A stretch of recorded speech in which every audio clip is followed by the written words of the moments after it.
Let me know what you think. Is this scape better or is this scape better?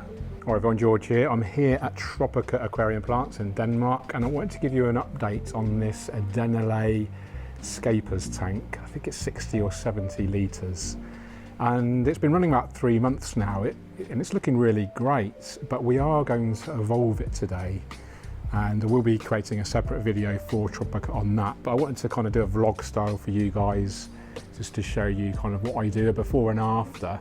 And let me know in the comments, do you prefer the before look or the after look? And of course, we will need to wait for the plants to grow in to get that full effect, and hopefully I'll be able to give you updates on that as well as it does evolve. But just a quick rundown of the tank itself.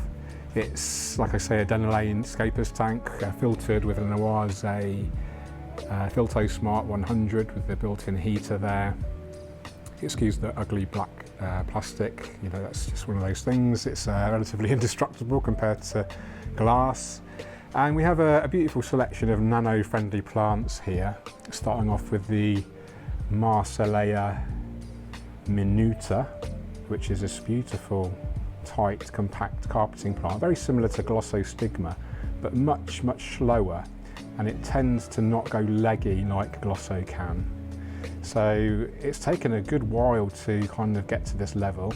As I say, it's about 3 months old, this scape, and yeah, it's just a real kind of nice, slow evolution.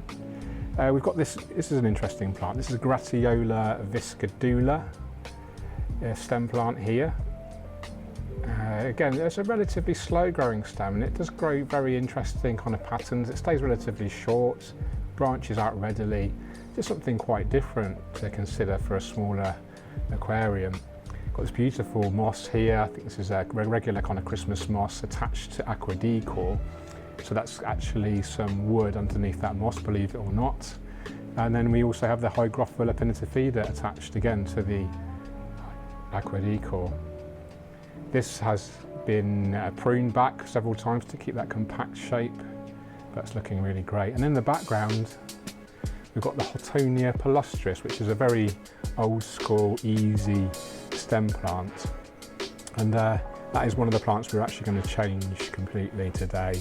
So yeah, hope you enjoy the video, hope you enjoy the transformation. The lighting is the Chihiros Vivid RGB2, so this is completely programmable with your phone, your smartphone, using an app.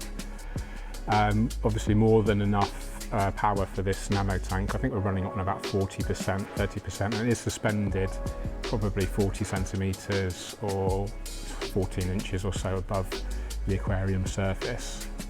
Other equipment that's worth mentioning, we are using Tropica aquarium soil, proven performer. I've been using this for many years now, and we are injecting CO2 using the Tropica diffuser. Also, we're adding, of course, Tropica fertilizers, in this case specialized nutrition, and then if we wanted to add more nutrients to the soil, we can of course use the nutrition capsules as well. And then we've got our aquascaping tools here.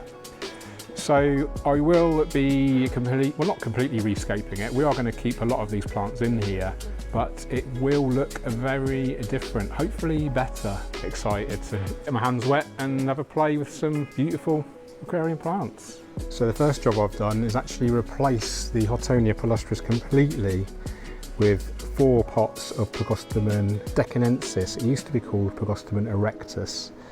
So beautiful bright green stem plant, similar in some ways to the Hottonia, but once it's adapted, it's a much more kind of distinct vertical growth, much more ornamental, and it has beautiful kind of pine needle-like leaves, which I really, really love. So I think that's a huge improvement already, and that will reach the surface of the aquarium and can be trimmed to any shape you want, you know, like a concave or a convex pattern, depending on the composition that you want. Okay, what I've done next is actually remove the aqua decor, which was covered in the Christmas moss and the pinnatifida, and replaced it with 2 nicer pieces of wood here, which you can see has got a lot more height.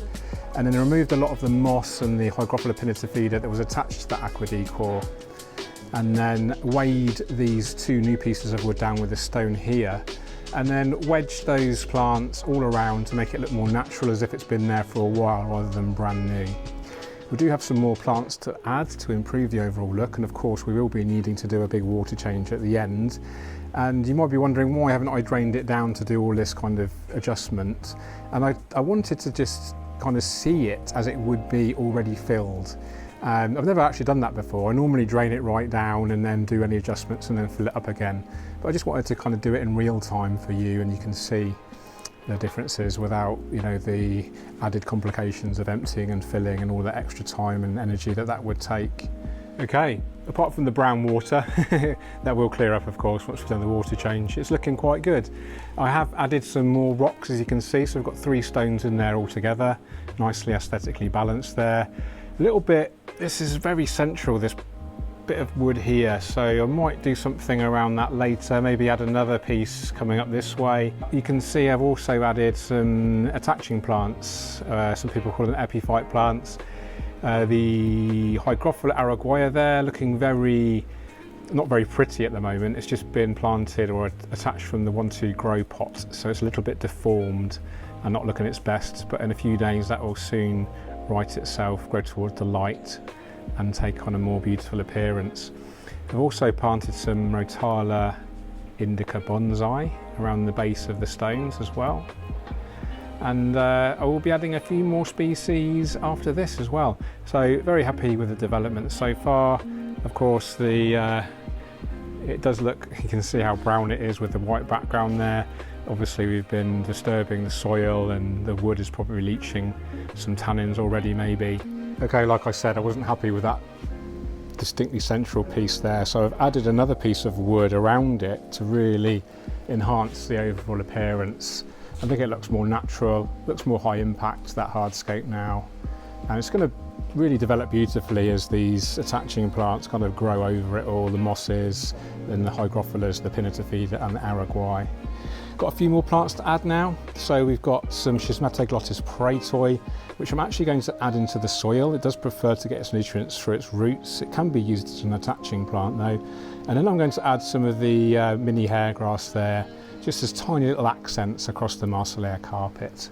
And then we're almost done, but I have to say I'm excited about doing a water change on it. Look at the state of that water. This is a quick behind the scenes of what I'm doing today. I'm actually working on my own, so it's quite challenging because I'm operating 2 cameras plus presenting in front of, behind the tank of course, plus doing the aquascaping. So yeah, it's quite a challenge, and it's really, really warm and humid in here. So I'm not asking for sympathy, just letting you know how hard I work. The tank itself is coming on nicely, the scape. We're almost done. Last job is to do a big water change, probably clean the filter as well because it has sucked in a load of detritus. It doesn't have a quick release pre-filter unfortunately on the Filto Smart, so not as easy a job as the Biomaster. But hey ho. But as you can see, I mean, the water is significantly stained, isn't it? So excited to do the water change. Last couple of plants were put in there, the mini hairgrass, as you can see, and the Schismatoglottis, which I've actually planted into the soil around the stone there, and there's some here as well. But you could probably tell already, you know, the overall kind of complexity and those fine textures I think work really well, and it's a good example of what you can achieve in a relatively small aquarium. Do the water change and we can do a final piece to camera. Now I have to film myself properly with these now. Cheers. So here we have it, the end of a hard day's work. I'm really pleased. Really like the complex textures, really fine textures which shoot the sense of scale of a small aquarium.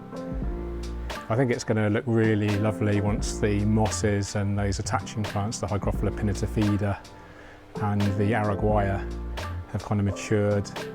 And then of course the background stems, the Pogostemon, I want to say erectus, I keep forgetting the full scientific name. Really happy, and it's going to hopefully mature with relatively no issues, I'm hoping. Regular water changes, mature filter, mature substrate, so there's sufficient kind of biological activity in there to mitigate any potential ammonia spikes that can occur with such a large kind of disruption with the aquascape. So thanks for watching everyone, hope you enjoyed that kind of off-the-cuff vlog, kind of intermittently recorded in between doing the big boy cameras or big girl cameras or gender neutral cameras. Okay, take care everyone, see you on the next one, cheerio.